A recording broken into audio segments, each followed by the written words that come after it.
estamos habilitados entonces para la grabación. Ya hablamos del mapa de Salta y sus distintas regiones, ahora vamos a hablar de la evolución de los cultivos y de la ganadería. Hablamos de evolución porque en el tiempo se han ido modificando. ¿Cómo empezaba el uso de los recursos que la naturaleza nos proveía? La primera forma de conseguir estos alimentos era a través de la recolección, que era nada más ni nada menos cosechar en forma directa los productos provistos por la naturaleza. La caza, la pesca, la recolección que nosotros conocemos, que se puede decir que ya no se hace, pero eso es falso. Tenemos comunidades indígenas, en el Chaco salteño particularmente, donde todavía viven de la recolección, de la caza y de la pesca. Y otras comunidades indígenas en zonas de yungas, que también hacen uso de la naturaleza, recolectando vegetales para su consumo alimenticio o también como uso medicinal. O sea que, si bien los cultivos o la ganadería ha pasado por este proceso, la recolección todavía se sigue realizando en determinados ecosistemas. El segundo aspecto que se puede identificar en esta transición, en este avance de los cultivos y la ganadería actual, es la domesticación.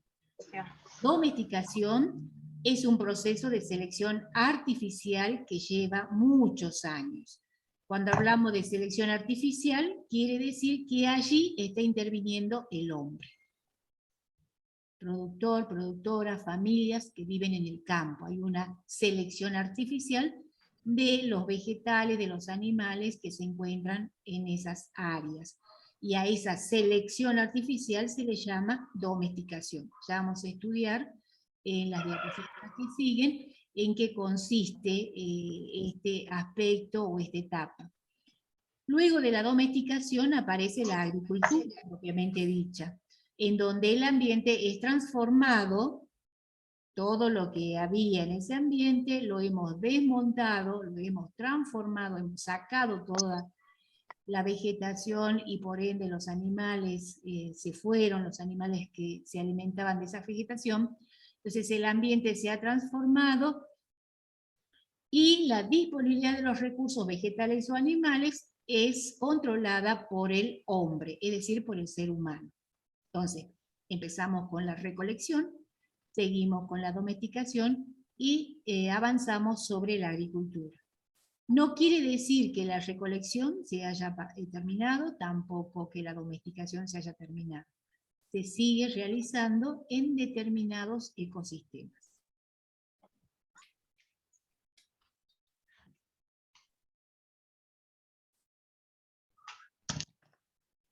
Vamos a abordar en este caso la domesticación y sus etapas.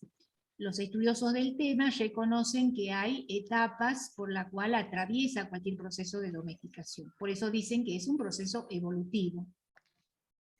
Ya dijimos, una selección artificial. ¿Por qué? Porque resulta de la manipulación humana de los genotipos de plantas y animales. Cada planta tiene genotipos, cada animal también. Nosotros también tenemos genotipos. Doy un ejemplo de genotipo. El genotipo es un gen o genes que tenemos los seres vivos. Algunos se muestran y otros están en forma recesiva. Por ejemplo, una mamá ojos celeste, un papá ojos marrones oscuros. El hijo nació con ojos oscuros. O sea, que se ve fenotípicamente ojos oscuros. Pero tiene esa persona, ese hijo, en su interior, en sus genes, el gen color ojos azules. Entonces, allí estamos hablando de los genes que tiene un ser vivo.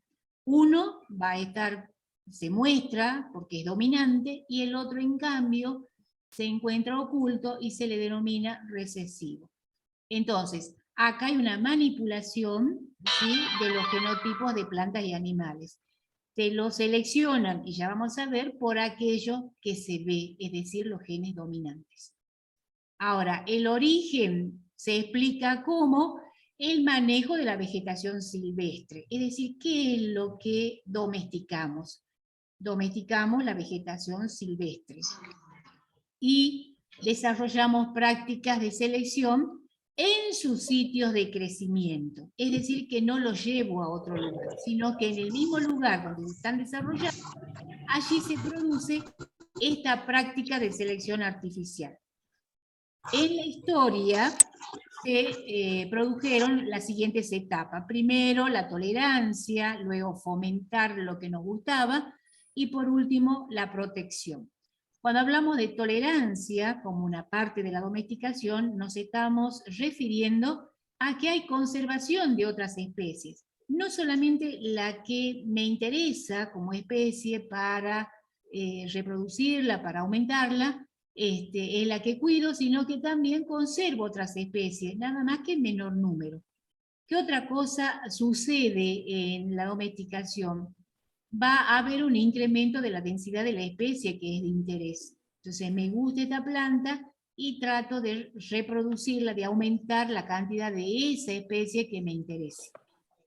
Y la protección es darle los cuidados a las especies que nos interesan. Es decir, por ejemplo, regaré, arrimaré tierra, evitaré que sobre esa especie que me interesan se desarrollen otras. Es decir, que la domesticación, ¿sí? En la domesticación van a aparecer distintas etapas.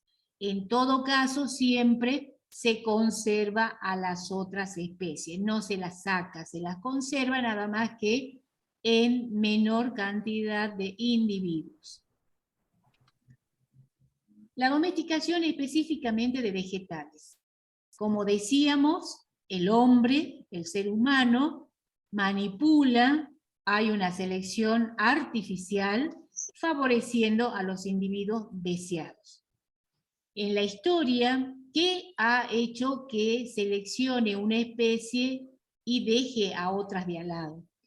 Se reconocen la selección esta artificial que se hizo por sabores, se dejaron las especies que tenían buen sabor y se las aumentaron en cantidad de individuos, o bien la textura, ¿sí? Una textura suave, el alimento con una textura suave, o un alimento con un mayor tamaño, o con colores, o se eliminaron por sustancias tóxicas, o se privilegiaron por usos que se les daban. Por ejemplo, la papa para el guiso no es la misma que la papa para el puré, o no es lo mismo el maíz para la harina que el maíz para choclo.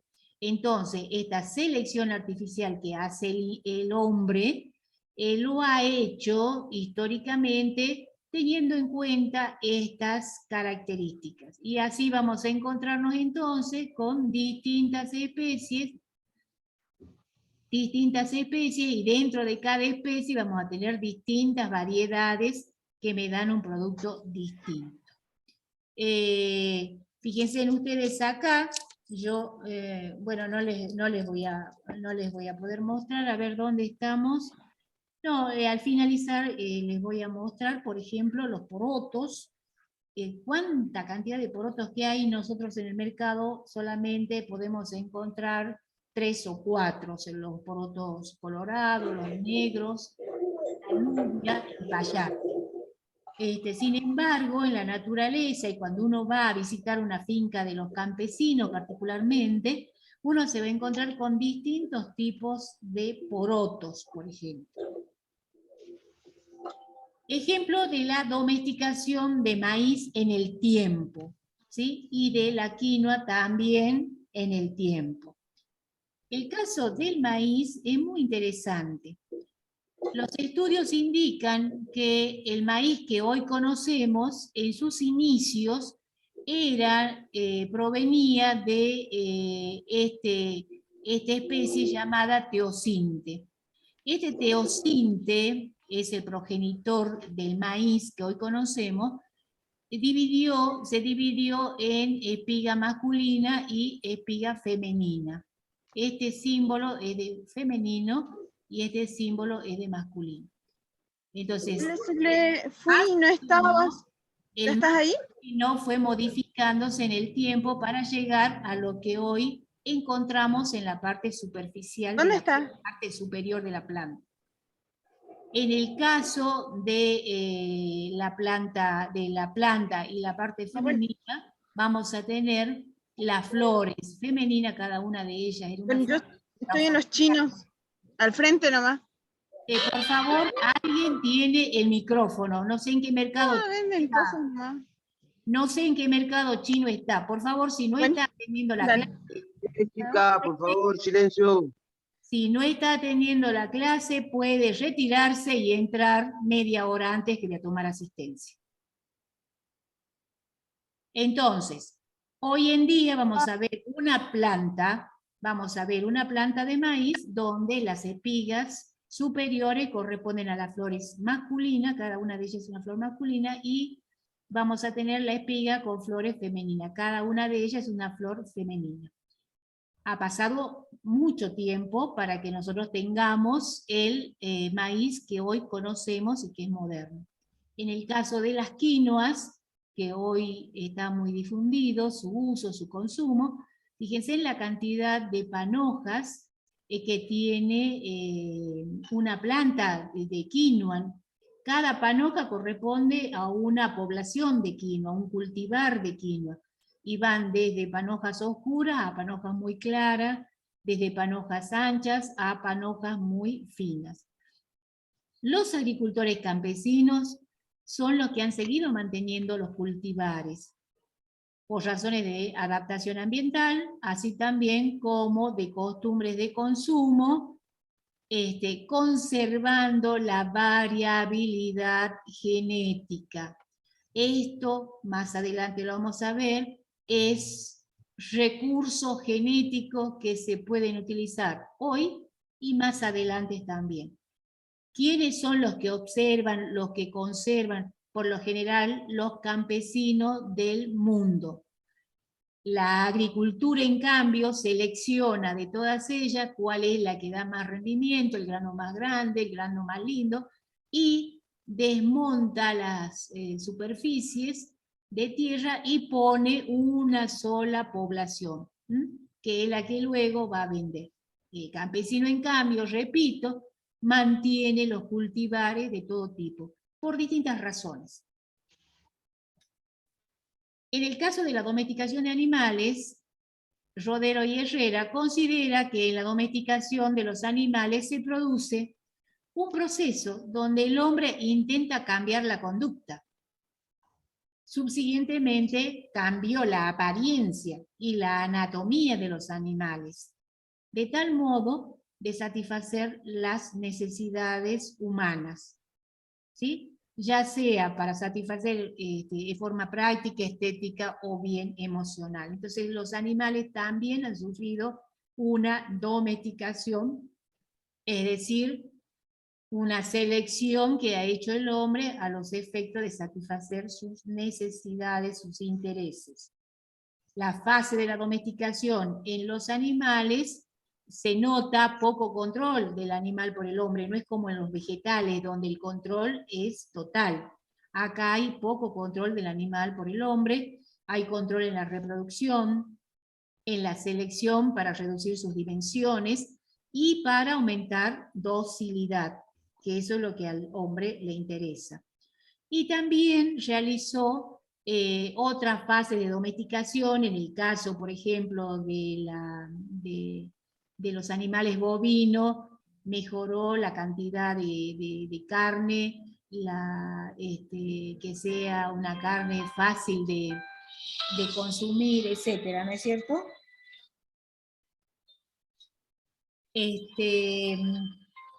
Es decir que, como decíamos entonces, en la fase de domesticación, el hombre ha tenido control de los animales, pero no un total control. Depende de sus intereses nuevamente. El ejemplo de la domesticación en bovinos se produce teniendo en cuenta los siguientes parámetros. En el tiempo, siempre estamos hablando en el tiempo, ¿no? Acortamiento del rostro, porque los ancestrales eran de rostro grande, largo, la reducción de los dientes, el cambio del pelaje, la variación de características morfológicas según el clima. Entonces acá hubo parámetros que siguió el hombre para tener los animales que hoy conocemos y estudiamos, y hasta consumimos. Hay una clasificación de Mason donde nos indica que el ganado doméstico está clasificado en dos grupos. Los bovinos con jiba son los localizados preferentemente en Asia, y nosotros acá en el Brasil o en la zona norte de Argentina tenemos lo que conocemos como cebú, son bovinos con jiba, ¿sí? Con la joroba. También tenemos bovinos sin jiba, pero a ellos los dividió en bovinos que tenían ancestralmente cuernos largos y otros cuernos cortos. Los dos tienen origen en Europa y en África. La particularidad de estos animales era que no tenían jiba. Así estaban ya en la naturaleza. Lo que sí tenían eran cuernos largos o bien los cuernos eran cortos. Fíjense en el caso de los bovinos europeos que hoy uno ve en la región pampeana o ve en las distintas regiones productoras de ganado bovino en el país. Era un animal corpulento, miren, más de 1500 kilogramos. El animal que hoy va a los frigoríficos tiene 500 kilos, o sea que el hombre ha reducido el tamaño de 1500 a 500 kilos, es decir, un animal corpulento, grande, un animal pesado, un animal agresivo, ¿sí? Y en este caso tenían cuernos. Hoy en día, y ya lo vamos a estudiar cuando veamos los sistemas productivos ganaderos, vamos a ver las distintas razas que hay y las distintas interacciones entre razas que el hombre, a partir de la ciencia, ha logrado y que hoy se adaptan perfectamente a distintas regiones del país o del mundo. Montoya Benjamín levantó la mano.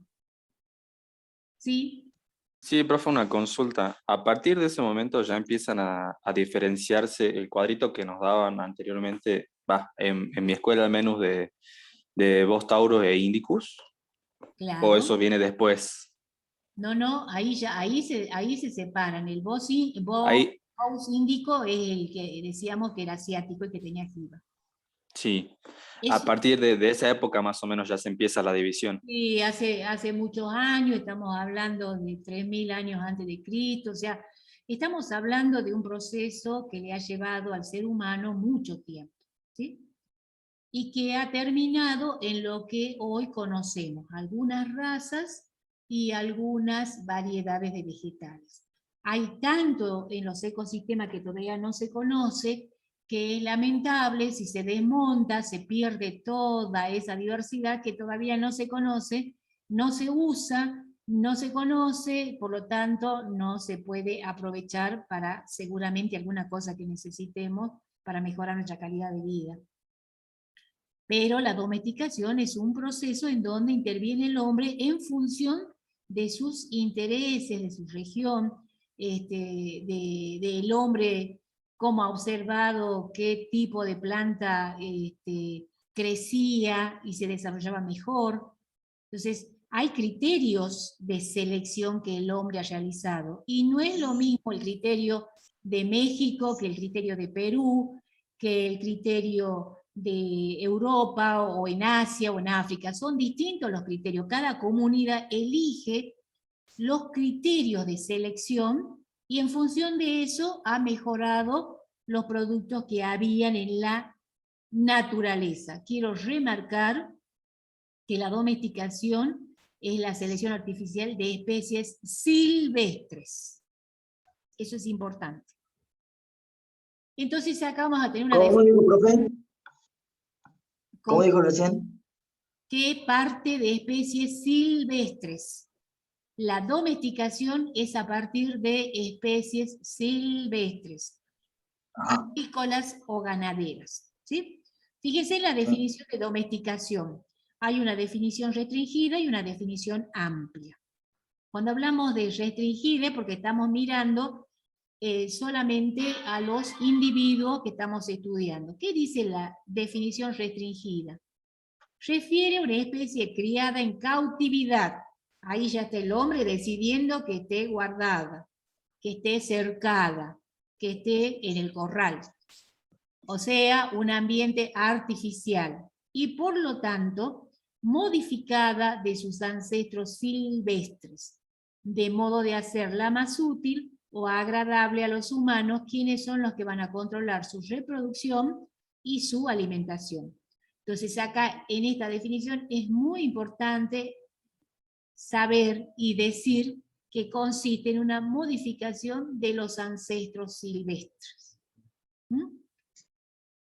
Cuando hablábamos hace rato del maíz, allí intervino la naturaleza, es decir, la selección natural, pero también la selección artificial, es decir, la realizada por el hombre, pero siempre a partir de ancestros silvestres. En el caso de la definición ampliada, explicita que la domesticación debe entenderse en forma más amplia, no solamente mira la especie domesticada, sino que también habla del paisaje domesticado, donde incluye los otros vegetales, los otros animales que estaban en ese lugar donde yo he cambiado porque realicé alguna selección. Entonces, la domesticación es un proceso, como dicen, un estadio intermedio entre los buscadores, dicen algunas bibliografías, ¿a qué le llaman los buscadores? A los que son recolectores, cazadores, y los productores de alimentos. Cuando hablamos de productores de alimentos nos estamos refiriendo a la agricultura, o sea, producción de alimentos a gran escala. Entonces, la domesticación, ya sea de plantas o de animales, estaba implícitamente incluido en un estadio intermedio entre la recolección y la producción de alimentos. Dice esta diapositiva, las actividades recolectoras y de caza van cediendo paso a los cultivos y a la ganadería, a través de la selección natural y artificial que se genera durante muchos siglos. Acá es importante destacar que la producción de los alimentos y la agricultura requiere de la conservación de los recursos genéticos existentes en los ecosistemas. No podemos destruir, no podemos eliminar todas las especies que hay, porque hoy no las utilizamos, no podemos permitirnos la eliminación, porque allí hay recursos genéticos que todavía no hemos aprovechado. Volvemos de nuevo a, por favor, cierren el micrófono. Recursos genéticos, que es lo que nos provee la naturaleza. Cuando decíamos esas especies silvestres que han sido modificadas, seleccionadas en el tiempo. Esos recursos genéticos que permanecen en algunos ecosistemas, en algunos casos se llaman reservas, hay reservas de ecosistemas en distintos lugares, cuidando los recursos genéticos que hay allí. ¿Y qué son los recursos genéticos que parecen tan importantes y que no lo hemos mencionado hasta el momento nosotros? Son parte de la biodiversidad. Entonces, ¿cómo no cuidar la biodiversidad? Sí, los recursos genéticos son una de las dimensiones de la biodiversidad. Incluyen desde genes, individuos, especies, poblaciones, ecosistemas y paisaje. Hace rato hablábamos de la definición de domesticación ampliada. Habla de los ecosistemas y de los paisajes. Todo ello nos aportan recursos genéticos. Como dije, algunos no conocemos y por lo tanto no sabemos sus buenos usos para la sociedad que podrían llegar a tener. Ejemplo de recursos genéticos: microorganismos, variedades vegetales, razas animales, secuencias genéticas que hay en algunas especies, que son importantes, no solamente los genes tan específicos, sino secuencias genéticas que pueden tener algunos individuos y no pueden ser útiles. Información sobre secuencias de nucleótidos y aminoácidos. En fin, tenemos distintos recursos genéticos. Todos ellos sirven para la investigación y la ciencia. ¿Sí? Recursos genéticos vegetales. Fíjense ustedes que ya alguien en 1931, en este caso este genetista y botánico ruso, ya habló, ya clasificó a las plantas que dieron origen a las plantas cultivadas. Entonces Nicolás Vavilov propuso centros de origen y dice él que la distribución geográfica de muchas especies están en función de sus variantes morfológicas y fisiológicas. Y en estas regiones geográficas donde hay especies de distinta variante morfológica o fisiológica, existe la máxima biodiversidad de esa especie. Entonces podemos decir que ahí tenemos un centro de origen de esa especie. Por ejemplo, el maíz. El maíz va a tener una región donde hay distintas poblaciones de maíces, o sea, hay variantes morfológicas y fisiológicas de plantas silvestres, con máxima biodiversidad, que podemos decir que de ahí es originario el maíz. Él dice que no se distribuyen las especies en el mundo en forma uniforme, porque depende de la topografía, del clima, de los métodos de cultivo y hasta de la cultura. Miremos cómo él clasificó en 1931 ya los recursos genéticos vegetales que hacen a las plantas cultivadas que hoy consumimos o tenemos en nuestras mesas. Entonces él separa y dice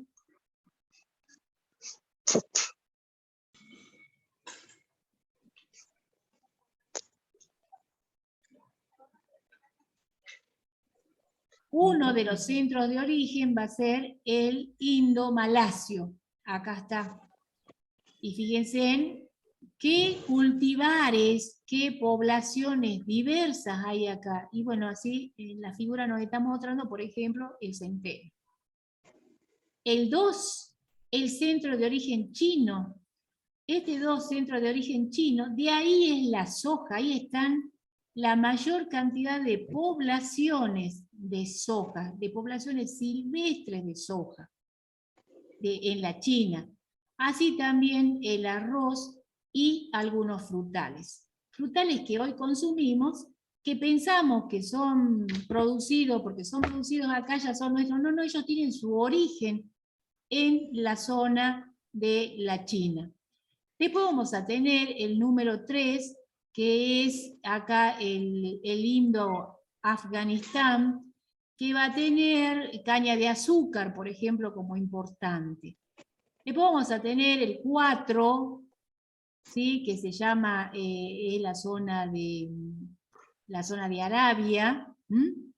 En esta zona vamos a tener trigos, cebadas, centenos y algunos frutales y hortalizas. Después el 5, acá en África, vamos a tener el sorgo, poblaciones de sorgo. Nosotros conocemos 2 tipos de sorgo, pero acá vamos a encontrar numerosas poblaciones de sorgo. Acá está su centro de origen. Si yo tuviera que buscar recursos genéticos, genes para mejorar el sorgo porque una plaga lo consumió, voy a esta zona, a los investigadores de este lugar, y empiezo a hacer cruzamientos para ver cómo puedo salvar la variedad de sorgo que yo hoy en día estoy produciendo. Entonces acá vamos a tener una gran cantidad de plantas silvestres o poblaciones silvestres, ¿sí? Que hacen a la diversidad de los sorgos en el África. Otra zona va a ser la Mediterránea, acá tiene el número 6, esta zona del Mediterráneo que abarca sur de Italia, Grecia, el norte del mismo África, y acá, ¿qué poblaciones o cultivares hay en gran cantidad? La del trigo. El trigo va a tener acá en esta zona numerosas poblaciones que hacen a las plantas silvestres, de la cual se podría, si se necesitara, sacar secuencias genéticas o genes. Este es el trigo duro. Recuerden que cuando Colón viene de España a América, trae el trigo. Hoy en día, para nosotros, los americanos, comer el pan, el trigo, el que hace la harina de trigo para hacer el pan, se nos ha convertido en una cotidianeidad. Pero el trigo tiene su origen, su centro de origen, acá, en el Mediterráneo. Luego vamos a tener México.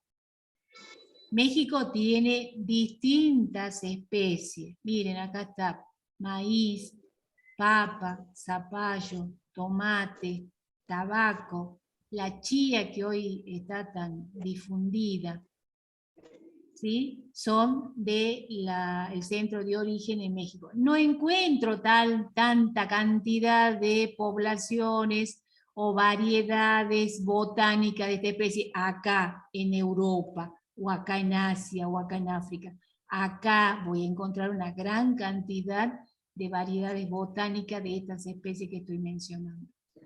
Y luego tenemos el centro de origen del Perú.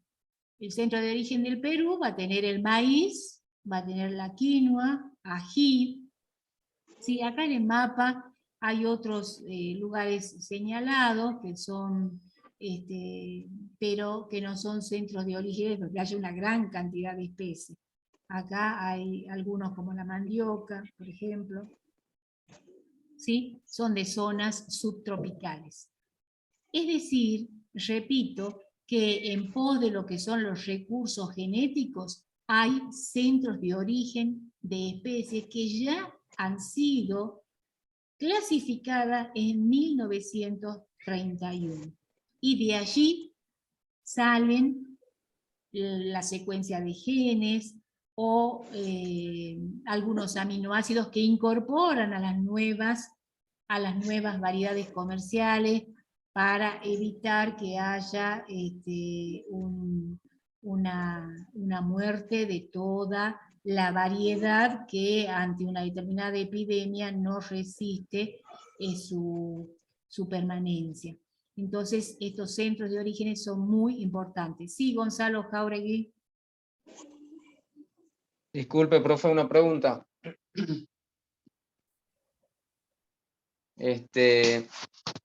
¿Se mejoró en la producción en otros lugares que no sea en su lugar de origen?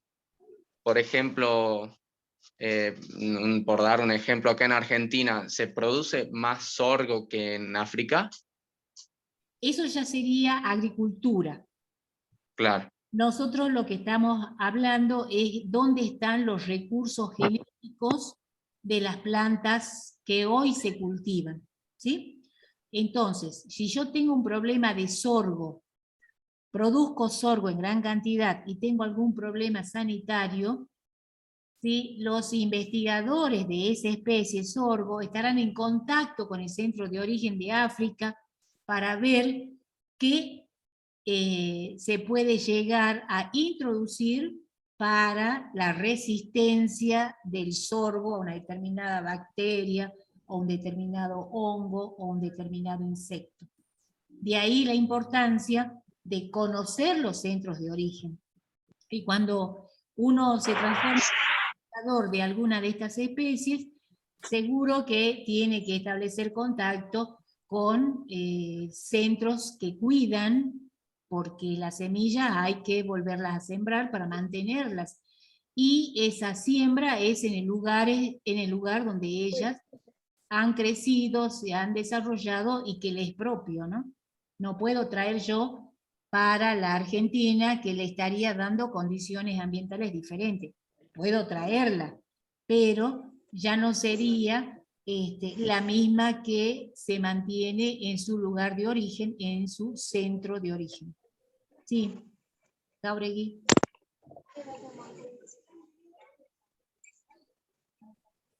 ¿Ninguna consulta? No, profe. Bien.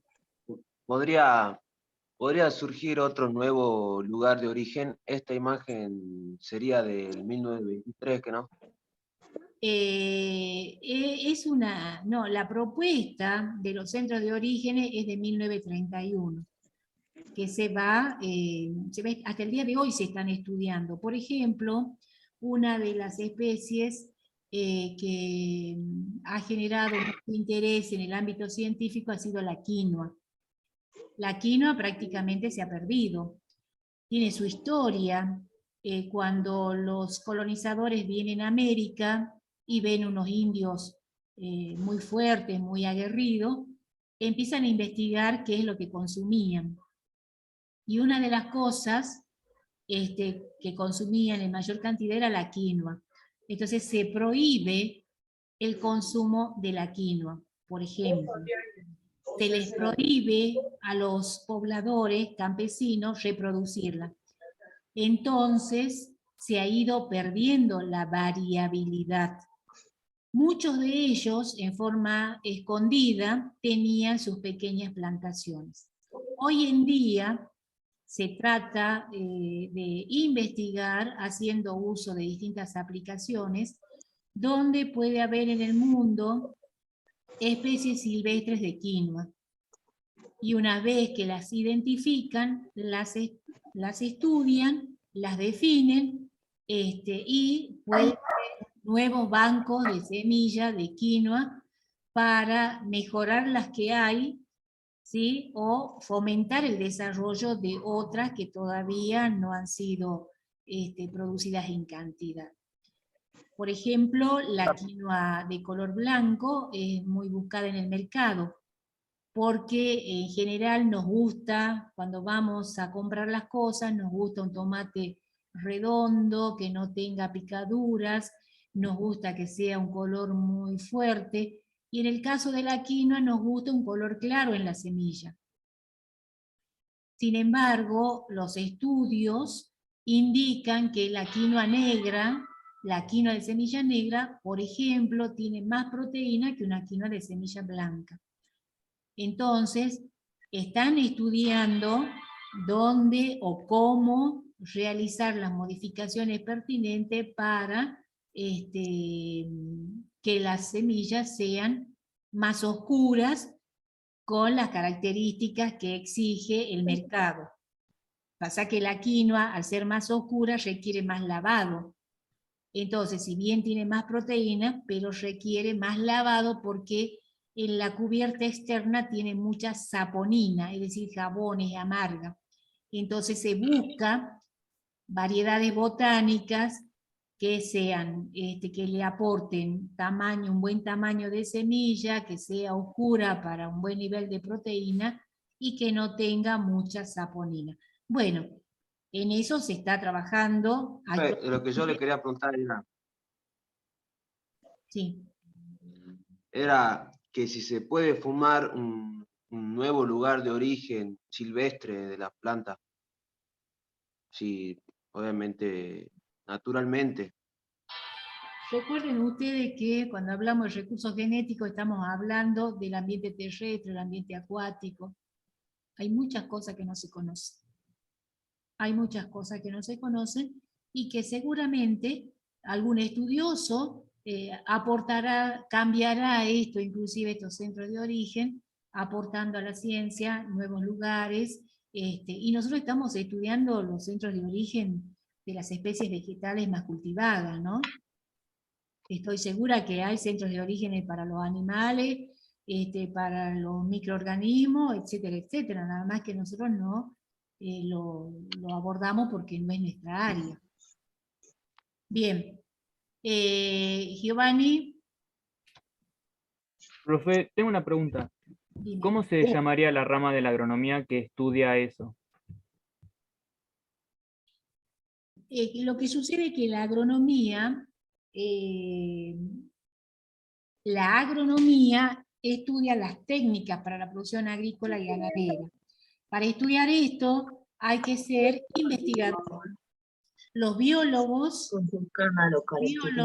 han optado en los últimos años por abocarse al estudio de plantas que tienen relación con la alimentación. Y podemos tener ingenieros agrónomos que les interese estos temas, tener una beca del CONICET y poder estudiar especies que les parezcan interesantes como forma de consumo y que está poco desarrollado o se conoce levemente de su existencia. O descubrir, ¿no es cierto?, nuevos usos. Bien, el tercer punto que tenemos es, así como hicimos o como trabajamos la domesticación, empezamos entonces con la agricultura. Nuestra profesión nos lleva mucho a la agricultura, pero no debemos perder de vista la importancia que tienen los ecosistemas, tanto de los servicios como de los recursos genéticos que acabamos de mencionar. Decimos que estamos en presencia de agricultura cuando manipulamos el ambiente y cuando se propagan las plantas deseadas en un medio artificialmente producido. O sea, no solamente hay una manipulación del ambiente producido, el ambiente donde yo voy a producir mi producción vegetal o animal, sino también, aparte de cambiarlo, genero un nuevo medio ambiente para el vegetal o el animal que yo requiero producir. Entonces estamos en presencia de la agricultura, la manipulación del ambiente, con medios artificialmente producidos y que ustedes lo han estudiado cuando vimos el flujo de energía como subsidios de energía, decíamos. Bueno, ahora estamos diciendo que hay no solamente modificado el medio, sino que hemos generado un medio distinto. Los procesos de la agricultura surgen de una larga historia tecnológica, mucha tecnología desarrollada que ha hecho que el hombre pueda manejar los ambientes y pueda disponer del genotipo de planta que a él le interesa. Así vamos a tener, por ejemplo, en esta diapositiva, tomates que son tomates que requieren tutores, pero también tenemos tomates que no los requieren. ¿Sí? Tenemos almácigos, en donde anteriormente se hacía uso de estos túneles de plástico, actualmente se hace invernaderos. Es decir, que hay una tecnología que va incorporándose al proceso de la agricultura, tanto para manejar como también para crear los genotipos de plantas o de animales. Fíjense ustedes cómo los cultivos en la actualidad han excedido sus ambientes propios. In situ quiere decir que se desarrolla el cultivo en los mismos espacios. Por ejemplo, México es productor de maíz, Perú también es productor de maíz, nosotros también tenemos antecesores de maíz. Nosotros lo estamos produciendo en el mismo espacio donde ellos se desarrollan bien. Pero también hay producción ex situ. Ex quiere decir fuera, situ, sitio. O sea que también se ha llegado a producción fuera del sitio, fuera de los espacios tradicionales. Miren la soja. Acá tenemos una foto de 1996. La soja, dijimos, ¿de dónde era la soja? ¿Cuál es el origen de la soja? El centro de origen de la soja. ¿De dónde? De origen chino. China, Asia. Entonces nosotros tendríamos que ver acá que China solamente lo produce. Sin embargo, miren la cantidad de países que producen.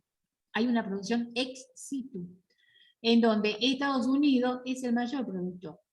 Le sigue Brasil, le sigue China, ¿sí? Le sigue Argentina. La India, Paraguay, Canadá, Indonesia, Bolivia, Italia, Corea del Norte. Todos ellos producen soja. Es una producción ex situ, porque el único que la debiera tener como producción debiera ser China. Sin embargo, ya trasvasó esa frontera de país avanzó sobre otros países. Lo mismo pasa con el maíz, lo mismo pasa con el trigo nuestro. Las principales producciones del mundo, por eso decíamos hace rato que se conocen producciones importantes que son no más de un número. Veo que hay unas rayas amarillas, no sé si a ustedes les sale, como si hubiera alguna interferencia. Sí, profe. Me da la Sí, sensación no, que está tachado. así, alguien está Creo que eso es, profe, cuando alguien puede entrar a escribir, digamos. sí, alguien Eso está lo tiene que haciendo estos evitar. garabatos que no son propios de las diapositivas. Bueno, veamos hasta dónde Chicos, llegamos. dejen de garabatear a la profe siquiera. Las principales producciones del mundo no son muchas, fíjense, tenemos gramíneas o poáceas, leguminosas o fabáceas, tubérculos y raíces, y después tenemos los cultivos subtropicales. Estas que son gramíneas, el trigo, en el mundo son importantes las hectáreas que están cultivadas con trigo. Y el centro de origen del trigo era Europa, ¿sí? El Mediterráneo. Y sin embargo, hoy en día todos lo producen. Arroz, maíz, sorgo y caña de azúcar. Son las producciones que predominan en el mundo. En cuanto a las leguminosas o fabáceas, es el nombre de la familia, así se llaman. Botánicamente son la familia de las leguminosas o fabáceas. La familia de las gramíneas o poáceas. ¿Qué vegetales son de esta familia? La soja, la lenteja y el garbanzo. Nosotros, los argentinos, consumimos muy poca lenteja. Soja, muy poco, y garbanzo, muy poco. Luego tenemos, No, yo amo los garbanzos. luego tenemos los tubérculos y las raíces, por ejemplo, las papas y las batatas, y los cultivos subtropicales, como por ejemplo las bananas. Son de producción importantes en el mundo. Las bananas se producen en la zona de trópicos, necesitan calor y humedad. No son muchas las producciones que tenemos de origen vegetal y que se consumen. Ahora vamos a hacer una clasificación de nuestros vegetales. Lo podemos clasificar según su ciclo o lo podemos clasificar según su uso. Según su ciclo, hay algunos vegetales que van a ser anuales. ¿Qué quiere decir eso? Que desde el momento que yo pongo la semilla, ¿sí?, hasta que la cosecho, al grano, o a la semilla si queremos, no pasa de un año, o sea, no más de 12 meses. Entonces, por ejemplo, el maíz va a tener un ciclo de 5 meses, aunque se siembre en diciembre. Diciembre, enero, febrero, marzo, abril. Yo estoy cosechando maíz en abril. Es una especie anual, lo mismo que la soja. Es una especie de verano, también su ciclo es anual, no supera el año. Bianual quiere decir que desde el momento que yo puse la semilla hasta que obtengo de nuevo la semilla, su ciclo dura 2 años. Y acá tenemos el ejemplo de la cebolla. Lo que nosotros consumimos de la cebolla no son las semillas, ¿sí? Vamos a consumir, y acá lo tenemos, al bulbo, el tallo. Para que me dé semilla, debo volverla a poner en el suelo, a sembrar, o bien dejo ahí 2 años, o bien si la saqué, Disculpe. la pongo de nuevo en el suelo para que me genere flor y semilla. Y luego tenemos las especies perennes, que son aquellas que han sido puestas en la tierra y tienen más de 2 años, superan los 2 años. En el caso de las perennes, van a generar recién la semilla al 3er año. Voy a tener unos duraznos, 2 duraznos, 3 duraznos, o la vid tendré un racimo, 2 racimos. Después, al cabo de 5, 6, 7 años, la producción va aumentando. Alcanza su mejor momento la perenne al último año. Y debiera cambiar mi especie a los 20 años porque ya disminuye la producción. Entonces, según su ciclo de vida, las especies van a ser anuales, bianuales Antes levantaron la mano. ¿Quiénes son? Puede sacarte la vista por algún rato. Hola, profe. Profe. Disculpe. No, Damián. Profe. Damián. Digamos. Profe. Sí. Disculpe, ¿cuánto tiempo era el perenne? Perenne, así como se escribe con 2N, dura más de 2 años, porque la bianual era de 2 años, perenne más de 2 años. Gracias. De nada. ¿Otra pregunta? Profe, no sé si me escucha ahí. Bianual no lo entendí. No lo escuché entero, entonces por eso no lo entendí. Si me lo puedes repetir. Sé que es menos de 2 años, pero el segundo bianual. El bianual, desde que sembré, puse la semilla en el suelo, para que me vuelva a dar una semilla, su ciclo de vida es más de 1 año, ¿sí? Más de 1 año, es decir que alcanzaría casi los 2 años. Por eso dice bi. Bi quiere decir 2, anual, años, hasta 2 años. Anual, hasta 1 año. Pero gracias, profe. Más de 2 años. Vamos según su uso. También lo podemos clasificar a los vegetales según el uso.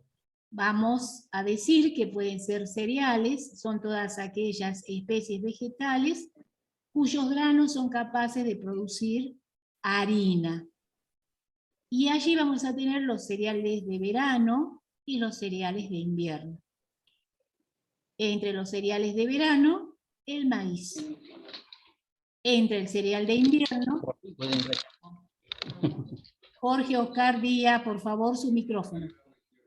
Entonces, los cereales son todos aquellos cuyos granos son capaces de producir harinas.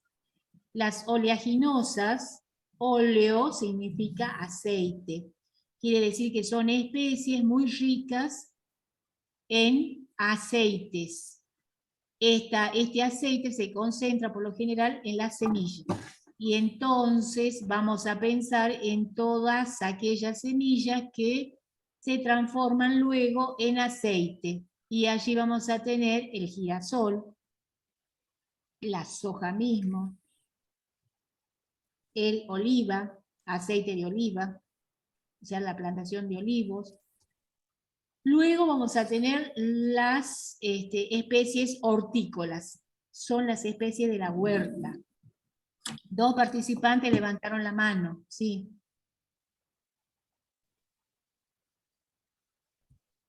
Hola. Disculpe, profe, ¿cuál era la especie de invierno de cereales? Especies de inviernos de cereales vamos a tener el trigo, la avena, el centeno. Yo simplemente les dije una como para que ustedes vayan referenciando, pero hay varias. Trigo, cebada, centeno son las especies de invierno. Mientras que las especies de verano, dijimos el maíz, pero también lo tenemos al sorgo, ¿sí? Como un cereal de verano. Seguimos con las hortícolas. Las hortícolas, decíamos, se asocian a las huertas. Y allí vamos a tener distintos tipos de especies hortícolas. Desde aquellas que se utilizan las raíces a aquellas que se utilizan los granos. Entonces, por ejemplo, se utilizan las raíces de la zanahoria. Se utilizan los tallos del ajo. Se utilizan las hojas de la cebolla. Se utilizan las flores del coliflor. Se utilizan los frutos del tomate. Yo les estoy dando algunos ejemplos. Ustedes en la cartilla van a encontrar. También tenemos las especies que se usan en forma de fruta, llamadas frutícolas. Dentro de las especies frutícolas, Dentro de las especies frutícolas vamos a tener aquellas que son oso. Alex, por favor, cierre el micrófono. La Profe, usted frutícola, puede silenciar a los micrófonos. ¿sí? Acá me sale que está hablando. Bien, las especies frutícolas son aquellas, por ejemplo, que tienen carozo en su fruto. Entonces, las especies de carozo va a ser el durazno y otras más, por supuesto, les estoy dando solamente un ejemplo. Y tenemos también la de pepita, el ejemplo típico, la manzana. También acá podríamos ubicar las especies que son subtropicales, como la banana, el mango, ¿sí? Que son especies subtropicales y son frutales. Los forestales. En los forestales vamos a tener especies que son nuestras, autóctonas, y especies que son exóticas, es decir, que son de otro lugar y que la trajimos acá por alguna situación, ya sea una situación emotiva, ya sea porque nos interesa su uso o porque hace a mi cultura, entonces la traigo a la especie forestal acá a la Argentina. Un ejemplo de una especie autóctona, el quebracho, que hace rato lo mencionamos. Una especie exótica, por ejemplo, el álamo. Entonces uno va a los Valles Calchaquíes y ve la alameda. Es una especie exótica. Luego tenemos las especies textiles, que son las especies que se usan para el hilado. Y acá vamos a tener como ejemplo el algodón. El algodón. Profe, ¿Sí? ¿para qué se usaban las textiles? ¿Me puede repetir, por favor? Las textiles se usan para el hilado. Tienen fibra que se puede hilar. Ejemplo, el algodón. Tenemos Muy bien, profe, gracias. Bien, tenemos especies que son industriales. Estas especies no se pueden utilizar así como se lo obtiene del campo. Requieren de un proceso tecnológico. Un ejemplo va a ser la caña de azúcar. Nosotros no la consumimos a la caña de azúcar en forma masiva, así como la obtenemos del campo. Necesita pasar por el ingenio y ser transformada en azúcar, que es lo que consumimos. Lo mismo le sucede al tabaco. Después tenemos las forrajeras. Van a ser las especies que consumen los animales. Es decir, que yo puedo clasificar los vegetales según el ciclo y según el uso que se le dé. ¿Cómo se propagan estas especies? Depende de la especie, va a ser su forma de propagación. Algunas de ellas va a ser de forma sexual, ¿sí? Es decir, la semilla botánica que ya vamos a estudiar en la materia botánica, de cuáles son sus partes. La presencia de cotiledones, de endosperma, etcétera, etcétera. Estas semillas pueden ser originadas en poblaciones, como decíamos hace rato, poblaciones botánicas que tenían los centros, ¿no es cierto? O lugares donde han sido celosamente cuestionadas, custodiadas las poblaciones, y tenemos una gran diversidad de vegetales. Son poblaciones, cuando no es de la misma característica, color, tamaño, altura, que maduran en el mismo momento, entonces hablamos de poblaciones.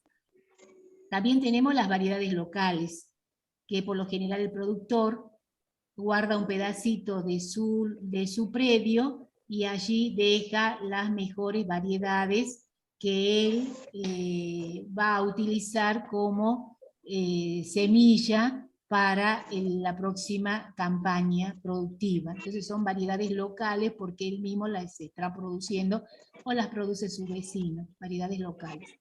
Las variedades comerciales, que son las que uno va y compra en un negocio, los híbridos, que allí hay cruzamiento de genes, allí hay una perfecta manipulación realizada por investigadores, cientistas, para producir una semilla de alto rendimiento y una semilla sana.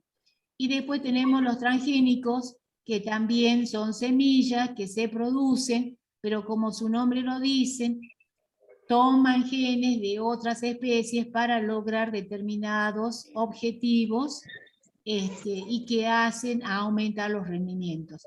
Estos transgénicos son resultado de la biotecnología. Entonces acá está presente recursos genéticos, la ciencia, la investigación. Entonces, la propagación sexual a partir de semilla puede ser haciendo uso de cualquiera de esta situación. Dependerá del sector al cual estoy dirigiendo el estudio. Un campesino seguro que va a tener su variedad local o sus poblaciones, mientras que un productor con muy buenos ingresos y recursos seguramente que va a apelar a los híbridos o a los transgénicos. Otra forma de propagación de las especies es en forma vegetativa. Por ejemplo, estolones, es decir, hay especies que emiten un tallo, ese tallo genera raíces en contacto con el suelo y vuelve a armar una plantita. Eso se llama por estolones. La planta tiene la capacidad de generar tallos aéreos que en contacto con la tierra producen raíces y emergen las hojas. Las estacas, que son ramas, partes de las ramas del árbol, por ejemplo la vid se reproduce por estaca, o los rosales por estaca, que es una parte del tallo de una determinada dimensión que se acondiciona para lograr una nueva planta. Los, por ejemplo, hijuelos, por ejemplo, en la banana, la planta de banana genera hijuelos, ¿sí? Emerge de la parte subterránea, de la parte del suelo, va a emerger las hojas, generando una nueva planta. Yemas, en los injertos esto es también factible. Después vamos a tener tallo o bulbo, por ejemplo, los dientes de ajo, se usan para propagar, para producir ajo. No uso semillas, sino que uso los dientes que tiene la cabeza de ajo, lo pongo en la tierra, lo entierro, le doy las condiciones adecuadas y yo voy a poder disponer de la plantación de ajos. Bien, hasta ahí llegamos con la primera parte. ¿Alguien levantó la mano? ¿Sí? Sí, profe. Quería hacerle una consulta. ¿Cómo era por yemas? Por yemas se saca del tallo una yema, y por injerto, que es una técnica que van a estudiar más adelante, esa yema va a generar la planta que nos interesa producir. Es muy común en la palta.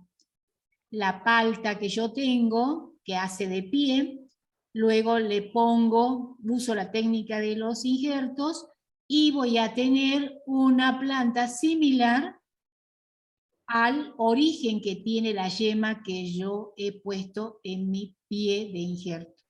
Entonces allí es una forma de reproducir. Las características de, que me genera esa yema no son las mismas características que me daría el pie de la palta que yo tenía en la casa o en el jardín. Bien, ¿alguien más? Giovanni levantó la mano. Profe, ¿cuál sería la diferencia entre estaca y esquejes?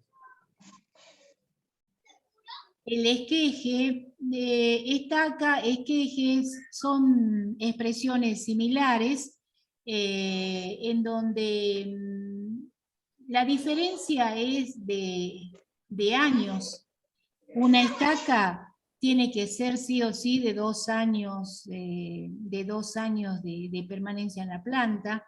Un esqueje, en cambio, puede ser de una planta en estado herbáceo, que lleva 1 año. Entonces, la constitución de ese medio de propagación es diferente. Una estaca va a tener 2 años, que es el caso de la vid, por ejemplo. No podemos utilizar ramas de un año, tenemos que utilizar las ramas de 2 años, lo cual está mostrado a partir de ser una rama de un grosor determinado, consolidado su xilema y su floema. En cambio, el esqueje es una parte de la de 1 año. Digamos entonces, dudas sobre esto, dudas sobre domesticación, sobre agricultura, sobre centro de origen y sobre la clasificación de las especies. Escucho. Profe, este video... El segundo tema que vamos a ver hace a los sistemas de producción, sus componentes y dinámica, factores de la producción, clasificación de los sistemas productivos y revisar algunos sistemas productivos de la provincia de Salta.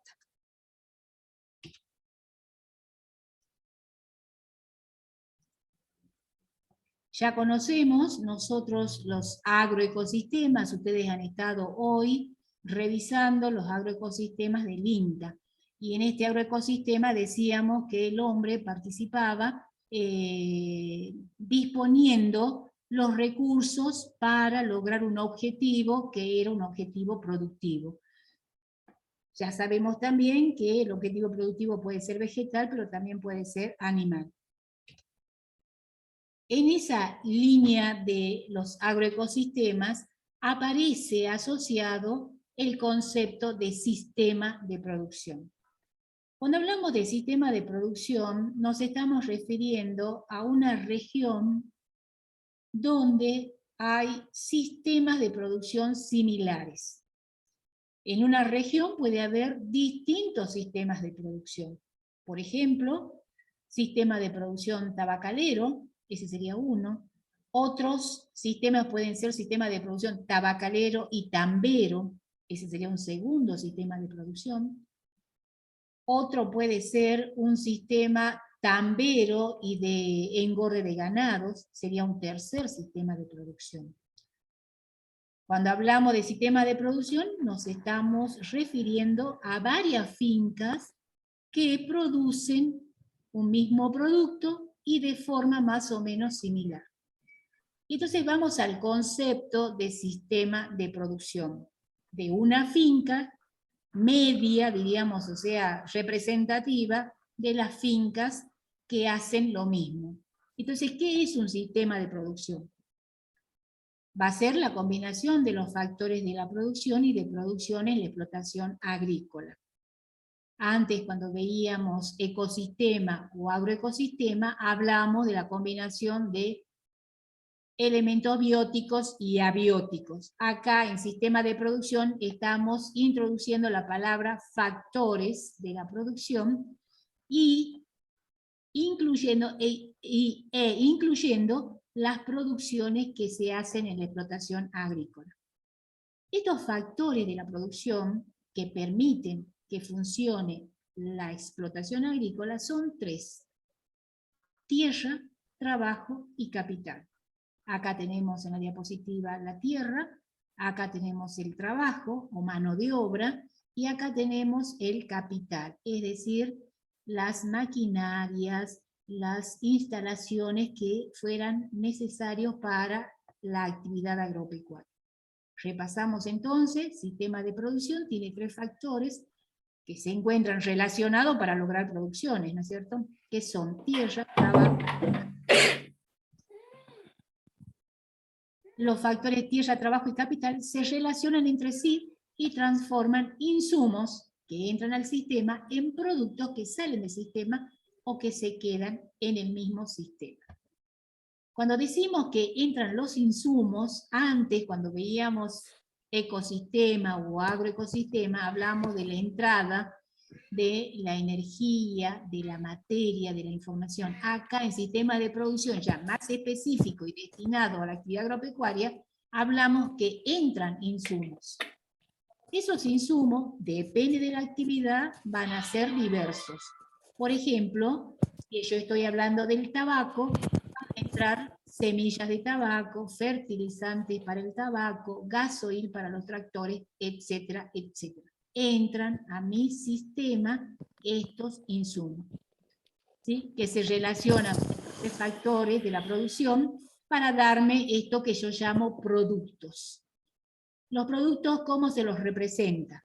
Antes, nosotros en nuestros gráficos decíamos las salidas corresponden a materia, energía e información. Ahora, como estamos hablando de los sistemas productivos, decimos que los productos del sistema son kilos de fruta, kilos de hortaliza, de zanahoria, kilos de carne, litros de leche, etc. Estos productos pueden ser destinados para el mercado, o pueden ser también, de estos productos que yo tengo, pueden ser destinados como autoinsumo o como autoconsumo. Miren todos los elementos que me aparecen en esta definición de sistema de producción. Yo puedo, en mi sistema de producción, destinar lo producido al mercado, pero también lo puedo destinar al autoinsumo o al autoconsumo. ¿Cuándo sería o cómo sería autoinsumo?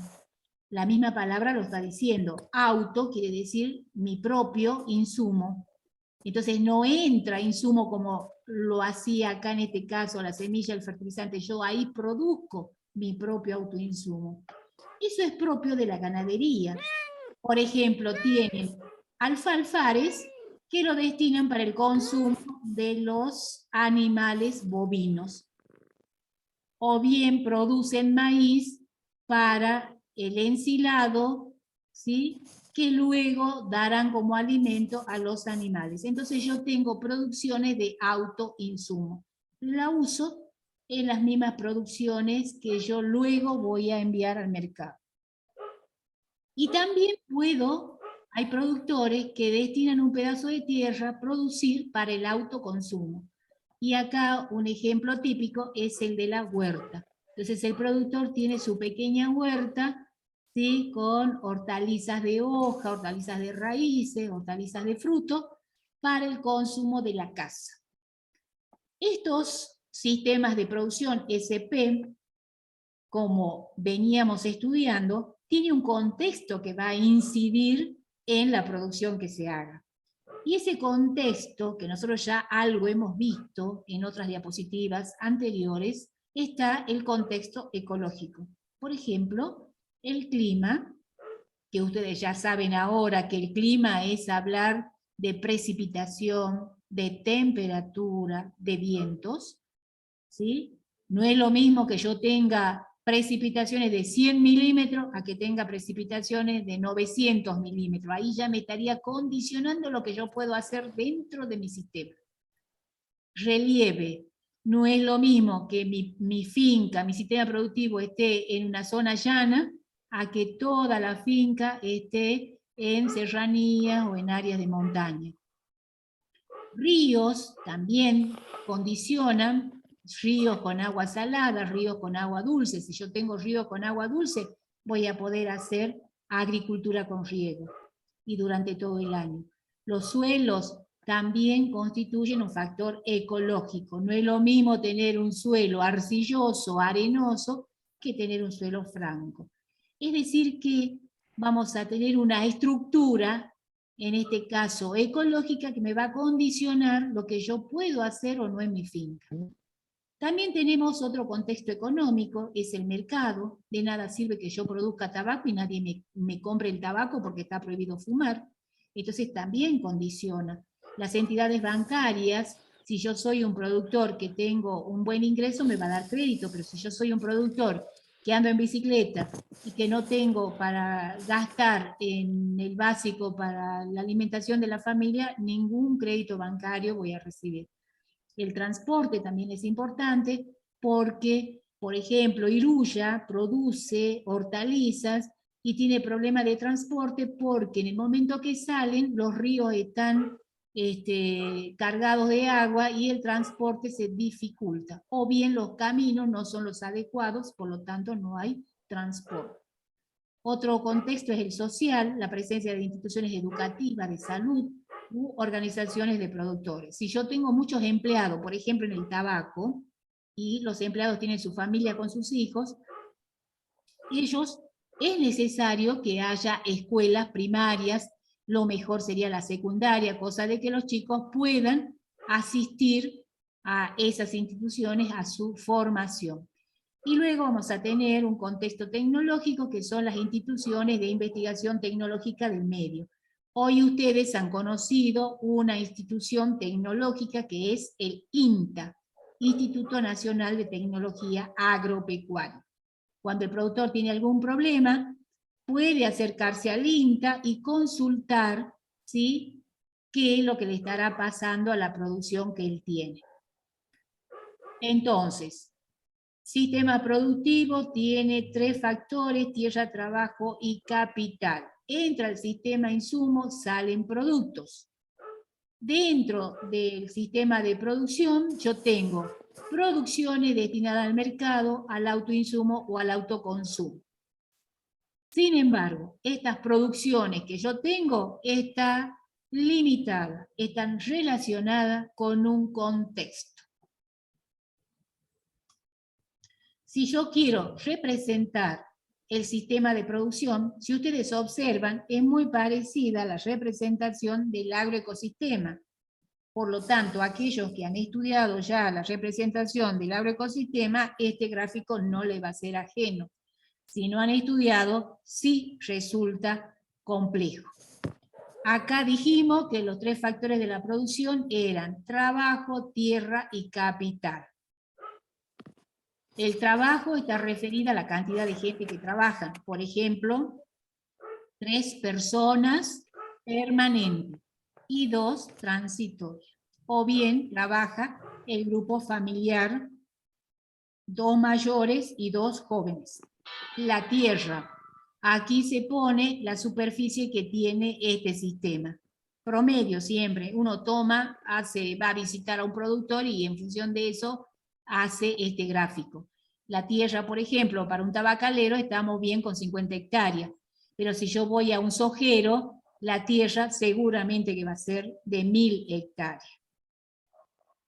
Ahora, el capital, si yo voy a un tabacalero, voy a encontrarme con tractor, cosechadoras, alambrados, etcétera, estufas, etcétera. Si yo voy a un sojero, seguramente me voy a encontrar con maquinarias, sembradoras, cosechadoras de grandes dimensiones, alambrados, etcétera. En el caso del trabajo, para un tabacalero me voy a encontrar con parte de la familia que trabaja en el tabaco y la contratación de mano de obra. Si yo voy a un sojero, me voy a encontrar que el trabajo todo es contratado, contratación de mano de obra, ¿sí? O sea, depende de la producción, va a tener determinadas características o no mi gráfico. Bueno, ya tenemos entonces los 3 factores de la producción. Ahora van a entrar insumos, porque el clima, el suelo, el relieve, el mercado me dice que yo puedo hacer tabaco. Entonces los insumos que me van a entrar son para el tabaco. Yo acá tengo producciones vegetales y o animales. Si soy tabacalero, producción vegetal nada más. Ahora, si soy sojero, producción vegetal nada más. Pero ¿qué pasa si también soy tambero? Bueno, será producciones vegetales, tabaco y animales tambo. Fíjense las flechas cómo relacionan, porque como decimos sistema, nosotros ya hemos estudiado que un sistema tiene elementos que se interrelacionan. Acá están las flechas. No puede existir el gráfico de un sistema sin la presencia de las flechas. Las flechas indican interrelación. Ahora, yo tengo mis producciones vegetales y bioanimales, como en este caso. Van a salir algunos productos al mercado. Esta es una representación general de un sistema de producción, que puede ser enriquecido con más elementos si yo tuviera, por ejemplo, acá la escuela primaria tanto, la escuela secundaria tanto, el anexo Cafayate tanto. O sea, uno enriquece en función de la finca, de los datos de la finca que yo estoy visitando. Esto es simplemente un esquema. Fíjense, este es el caso de un sistema de producción de Saravia en Salta. Veamos cómo llenaron acá trabajo. Dice que trabajan 3 personas. La superficie total 5 hectáreas. La superficie con riego, de esas 5, 4 tienen riego. La superficie cultivada, 4. ¿Y qué pasó si tenía 5? Y bueno, tiene 1 hectárea, capaz, con salinidad, con lagunas, etc. Acá no lo dice, pero debiera decirlo. Para que sume las 5 hectáreas que dicen que es el total. ¿Qué dice acá de capital? Un tractor, un arado de disco, dice que tiene una vivienda precaria, un tinglado precario, estufas económicas. Bien, ¿a qué se dedica este señor? Hace tomate y pimiento, tabaco y maní. Fíjense, ahí son 4 producciones. Pero acá aparece cultivos de autoconsumo. Dice que tiene unas gallinas y una huerta. Muy bien. Para todo eso, ¿qué tiene que hacer? ¿Qué tiene que entrar al sistema? Entrará a mi sistema semillas, bolsas, etc. Es decir, que entran al sistema distintos insumos, ya sea para el tomate, para el pimiento, para el tabaco, para el maní. A lo mejor los cultivos de autoconsumo, producciones de autoconsumo, en la huerta ha dejado sus cebollas y él ha cosechado su semilla de cebolla y él la que utiliza para volver a sembrar. Lo mismo habrá hecho con la zanahoria, habrá esperado el segundo año, porque es bianual la zanahoria, y también habrá sembrado su propia huerta con zanahorias producidas. Dice que, acá fíjense en la flecha, me dice que la familia está conformada por un agricultor de 50 años, esposa, 3 hijos, de 10, 14 y 18 años. Todos ellos trabajan, ¿sí? Todos ellos trabajan. Muy bien, acá están las flechas, miren cómo hay flechas. Ahora, estas flechas que salen, está condicionado por la lluvia y las heladas. Esto es como el contexto que está condicionando. Dice que tiene mucha lluvia y muchas heladas. Ustedes ya a esta altura ya saben que las heladas son 0 grados a menos. Muy bien. Veamos lo que sale del sistema. Acá hay una flecha que sale, acá hay otra flecha que sale y otras 2 que salen. Veamos qué sale. Dice que salen temporarios. Quiere decir que en esta finca, además de trabajar en esta actividad mencionada, son mano de obra temporario en otra finca. Claro, porque acá trabaja el agricultor, la esposa y los 3 hijos. 3 personas trabajan, y dice que como no alcanza el dinero, sale como temporario, como mano de obra, se ofrece a otra finca. Veamos qué otra cosa sale. El tomate y el pimiento dice que se va un comisionista. El comisionista, el que se lleva los cajones de tomate, pimiento, y le dice, si los vendo te pago, si no los vendo, lamentablemente vos y yo hemos perdido. Supongamos que ya tiene su comprador, lo vende y son ingresos para el productor. El tabaco, ¿a dónde lo deriva él? A una cooperativa, que no es lo mismo que el comisionista. La cooperativa le recibe todo. El maní, también una cooperativa.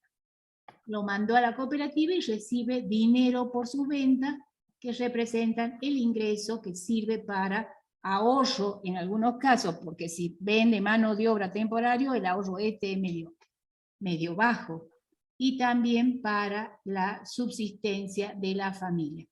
Es decir, que mi sistema productivo va a ser diagramado o debe ser diagramado en función de los datos que me da el productor. Y tienen que ser varias fincas que se comportan más o menos en forma similar.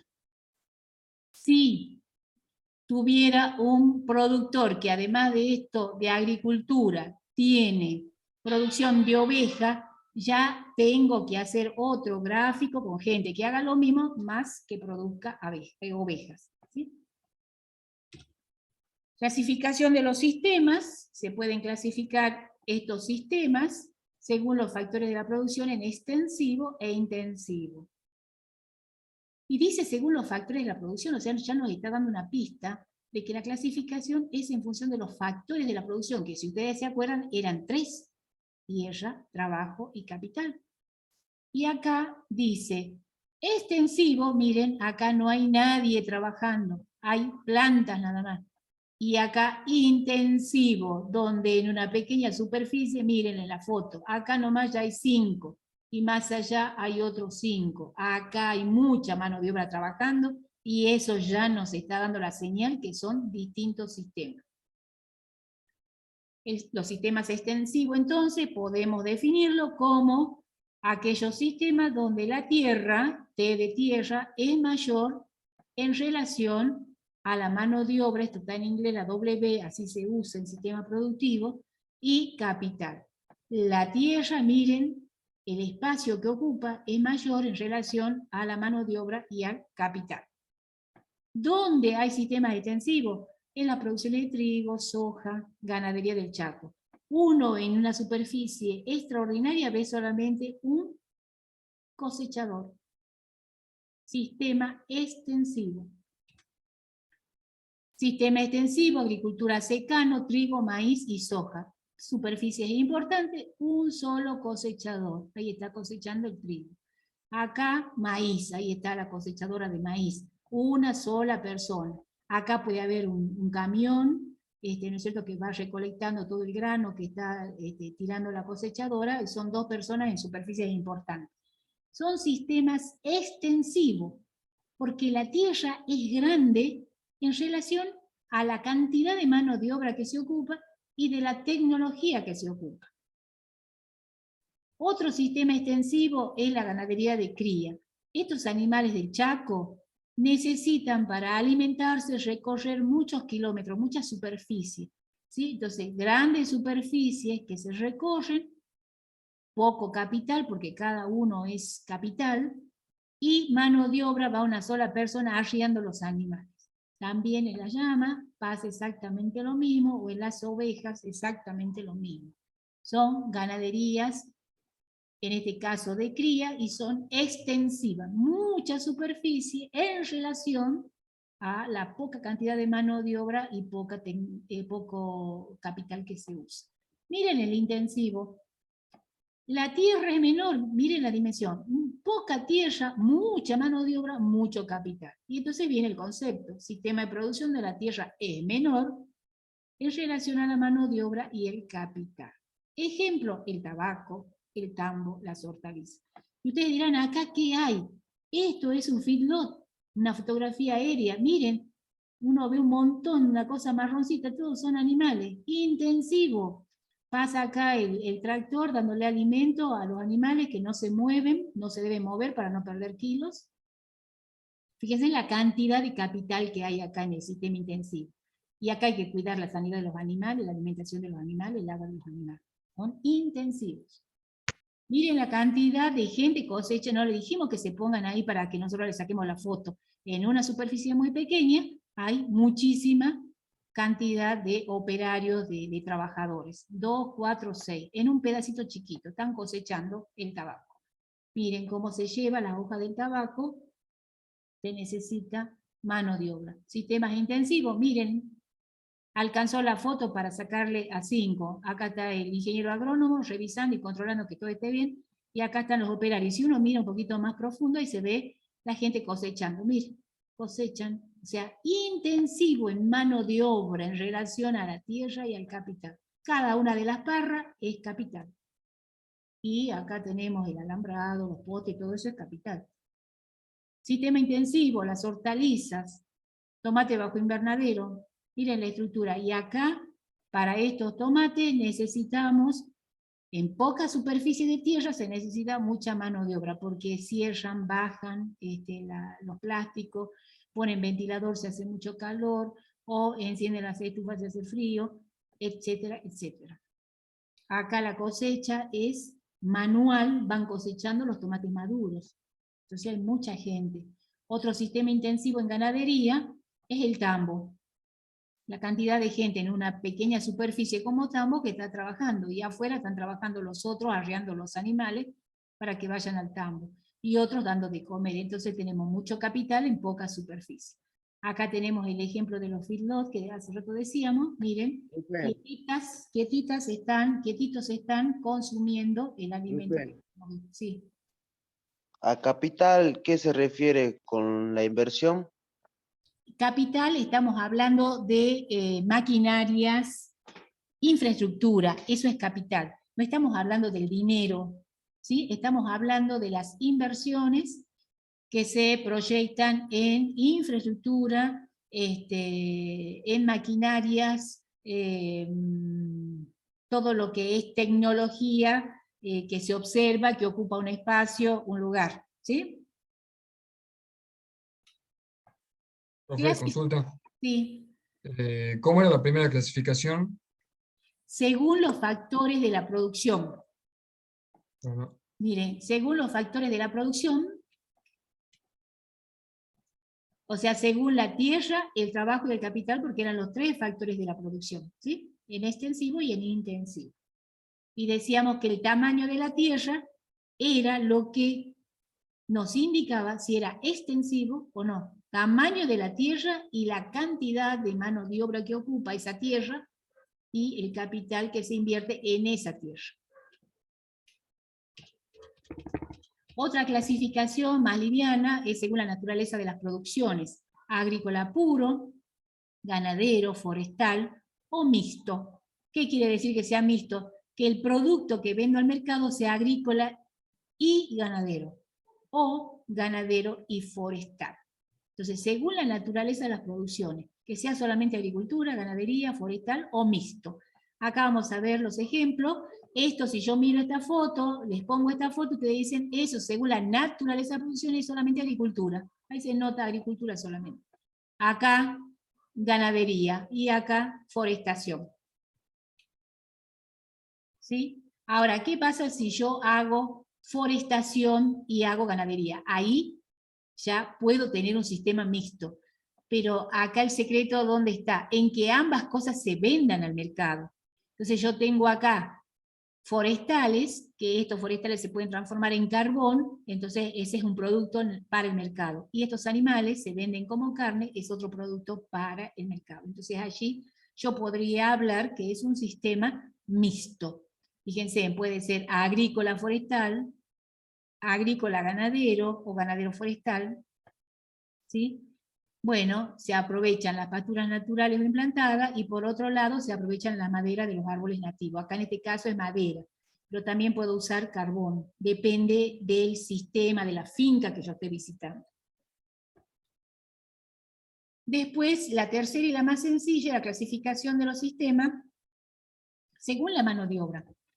Hay sistemas de producción donde la mano de obra es familiar, trabaja toda la familia. Miren, ahí están recolectando los rabanitos, mano de obra familiar. Punto. Acá, mano de obra familiar, ella produce quesos de cabra, y entonces ella misma es la que va a ordeñar las cabras, y ella misma es la que va a hacer los quesos. En cambio, no familiar es cuando tenemos empleados, permanentes o temporarios, depende. Puedo tener empleados permanentes, 2 o 3, y temporarios para la poda, para la cosecha, en algunos casos para el trasplante.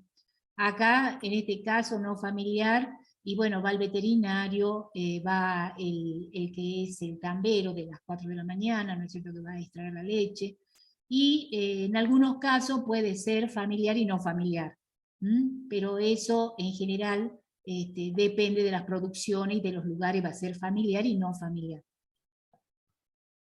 Bien, y acá nos queda este mapa que interesa que ustedes en este mapa de Salta puedan decir dónde están los sistemas de producción, cómo son los sistemas de producción acá en el Chaco, cómo son acá en la Yunga, cómo es el sistema de producción en los valles templados, cómo es el sistema de producción en los valles templado también, cómo es en los valles Calchaquí, cómo es en la Puna.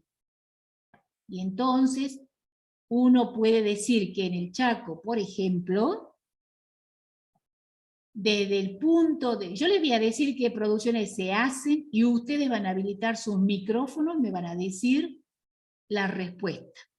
¿De acuerdo? Habilitan los micrófonos a ver si hemos entendido lo que acabamos de explicar.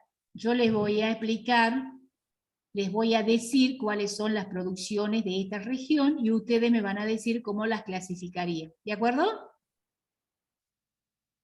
Sí, profe. Habilitamos micrófono. Bien. Esta es la región chaqueña como vimos al inicio de la clase. En esta región chaqueña predomina la cría de ganado criollo. Los animales van a pastar por toda la región. Desde el punto de vista de los factores de la producción, ¿cómo lo clasifican a estos productores que viven de la ganadería bovina que se va alimentando de Ganado los puro, naturales? extensivo. Extensivo. Extensivo de ganado puro. Extensivo. Punto de vista de la naturaleza de la producción, ¿cómo sería? Extensivo. Extensivo. Extensivo ganadero. Extensivo ganadero. Intensivo. No, ahora ya estamos hablando de la naturaleza. Dijeron extensivo y estaba perfecto. No, Listo. extensivo no es. Extensivo, ganado puro. Según la naturaleza de la producción, Ganado puro. Ganadero puro. ganadero puro. Perfecto. Ahora, quien lleva los animales es un integrante de la familia acompañado con los hijos. Desde el punto de vista Familiar. Familiar. acá en la zona de Yungas, acá vamos a tener lo que se llama el umbral al Chaco. El umbral al Chaco, nosotros no lo hemos visto, pero dijimos la región de Yungas, en la parte basal de Yungas, junto con cercano al Chaco, ahí vamos a tener un umbral, es decir, una franja que no es ni Yungas ni es tampoco Chaco. Esa área que yo estoy señalando acá, la verde esta que estoy señalando, se produce, atentos, soja. Extensivo. Extensivo. Extensivo. Extensivo agrícola puro. Extensivo y agrícola. Extensivo porque necesitamos 1000 hectáreas, hace rato lo dijimos, y vamos a ver 1 o 2 tractores trabajando, ¿verdad? Entonces va a ser extensivo. Muy bien. Y agrícola también dijeron, y desde el punto de vista de la mano de obra, No familiar. No familiar.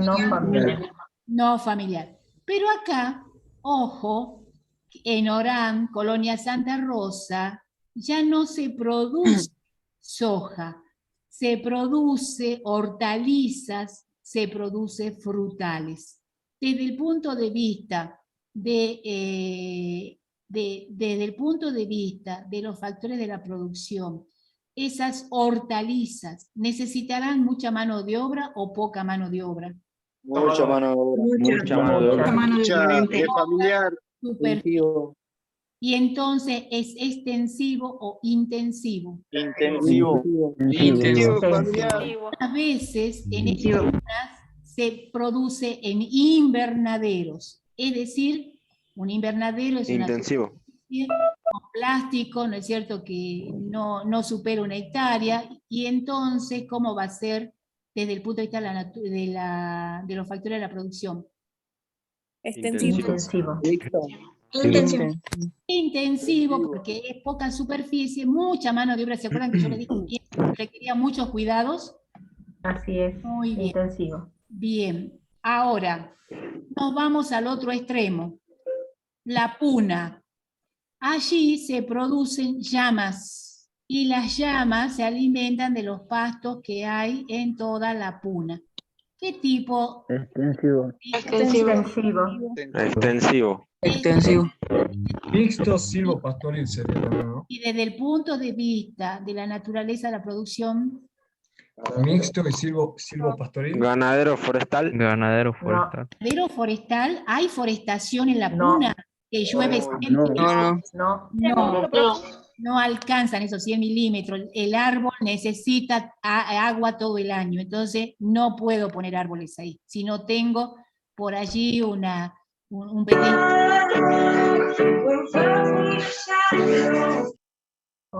Bien, entonces es extensivo, es ganadero, perfecto. Bueno, así deben estudiar. Simplemente este gráfico se lo traje para decirle o para mostrarle, ya lo van a ver ustedes en la clase práctica, el Chaco es algo llano, el umbral al Chaco donde ustedes caracterizaron el sistema porque allí había soja, poroto, maíz, el umbral al Chaco, ve que la zona basal de las sierras subandinas o la zona de selva. Después vienen los valles, Valle de Sianca, ¿sí? Que es un valle templado. Después viene la Puna, que es más alto. Y ya después viene acá la cordillera de los Andes y el desierto de los Llanos.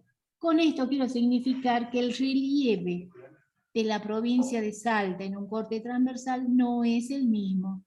Tenemos llanura, tenemos zonas de serranías, valles, serranías, de nuevo tenemos montañas, tenemos valles, ¿sí? Y luego vamos a tener montañas. Eso condiciona la producción que voy a encontrar en el Chaco, en el umbral del Chaco, en los valles templados o en la zona de los valles Calchaquí, porque las precipitaciones son bajas y todavía tenemos un relieve que no es el adecuado.